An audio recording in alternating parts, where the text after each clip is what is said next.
আসসালামু আলাইকুম প্রিয় দর্শকগণ, আমাদের সিলম্যাক্সের পক্ষ থেকে আমাদের গত 5 দিন পরে আমরা আবার আমাদের জমিতে চলে গিয়েছি। তো এই 5 দিনে আমাদের আসলে কৃষি জমিতে আমাদের ফসলগুলোর কী পরিমাণে পরিবর্তন হয়েছে যা আপনাদেরকে বলে বোঝানো সম্ভব না। তো আল্লাহ তাআলার নাম নিয়ে আমাদের কাজ শুরু করে আপনারা দেখতে থাকুন। ব্যাপক পরিবর্তন হয়েছে যা আপনাদেরকে কী আর বলবো, আপনারা ভিডিওতে দেখতে থাকুন শুধু। তো দেখেন, প্রথমেই আমাদের ধুন্দল গাছগুলোতে ইতিমধ্যেই কিন্তু ফল চলে আসছে, মানে বলার মতন আর কি। এরপরে দেখতে পাচ্ছেন আমাদের এখানে এখন বরবটি গাছে বেশ দারুণ গ্রোথ হয়েছে, এমনকি বরবটিও গাছে কিন্তু অলরেডি হয়ে গেছে, যা আমরা কল্পনাও করতে পারিনি। গাছগুলো কী পরিমাণে ছোট ছিল সেগুলো আমাদের পূর্ববর্তী ভিডিওতে, মানে 5-7 দিন আগের ভিডিওতে আপনারা দেখতে পাবেন।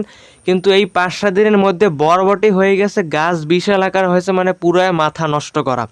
তো যাই হোক, এই বরবটি গাছগুলো আমাদের আল্লাহর রহমতে বেশ এতটা গ্রোথ হওয়ার পিছনে যে কী কারণ তা নিয়ে আলাদা একটা ভিডিও তৈরি করা হবে, তখন ইনশাল্লাহ আপনারা দেখতে পাবেন। এবারে চলে যান আমাদের আদার বস্তার দিকে। তো দেখতে পাচ্ছেন ভিডিওতে আদার বস্তা থেকেও কিন্তু গাছ তৈরি হয়ে গেছে। এরকম একটা বস্তা না, আমাদের ম্যাক্সিমাম বস্তা থেকে কিন্তু আমাদের গাছ কিন্তু আদা তৈরি হয়ে গেছে আলহামদুলিল্লাহ। কিন্তু এইখানে একটা বিষয়, আমাদের যে কাঁকরোল গাছ লাগিয়েছিলাম সেই কাঁকরোল গাছ একটাও হয় নাই, সবগুলো মারা গেছে। তো কেন গেছে, কী গেছে, সেইটা সম্পর্কে ইনশাআল্লাহ বিস্তারিত ভিডিও হবে। এরপর আমাদের ধুন্দল গাছের বীজগুলো থেকে চারা তৈরি হয়ে গেছে। এদিকে আমাদের বরবটি গাছের বীজ আমরা লাগিয়ে গেছিলাম, সেগুলো থেকে চারা তৈরি হয়ে বেশ বড় হয়েছে চারাগুলা। তো মানে সব কিছুই পুরো, মানে 5 দিন এত পরিবর্তন আমরা সেটা কল্পনাও করতে পারিনি।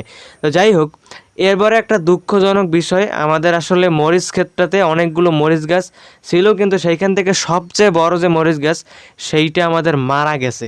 তো এইটা কেন মারা গেল এ সম্পর্কে ইনশাল্লাহ বিস্তারিত ভিডিও আপনারা দেখতে পাবেন।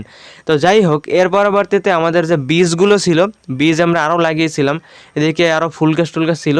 তো সেগুলো আলহামদুলিল্লাহ বেশ দারুণ হয়েছে, আমাদের 9টার ফুল গাছ বেশ গ্রোথ হয়েছে। আর হলো F1 হাইব্রিড, এই দেখতে পাচ্ছেন, এইটাও আমরা আগামীকালকে লাগাবো ইনশাল্লাহ, তখন দেখতে পাবেন। তো এর মধ্যে আবার বিকেলের দিকে ব্যাপক ঘূর্ণিঝড়ের মতো শুরু হয়ে যায় আর কি, কালবৈশাখী ঝড়, প্রচণ্ড বৃষ্টি বজ্রপাত, এর কারণে বিকেলে আর কোনো কাজ করা হয় নাই। তো যাই হোক, আপনারা এখন এই যে ভিডিওতে দেখতে পেলেন 5 দিনের মধ্যে ব্যাপক পরিবর্তন। বিশ্বাস না করলে আপনারা গিয়ে আমাদের পুরনো ভিডিওগুলো দেখতে পারেন, আমাদের তো প্রতিদিনের কাজের হিসাব থাকে, তো সেগুলো চাইলে আপনারা দেখতে পারেন। তো এই আর কি।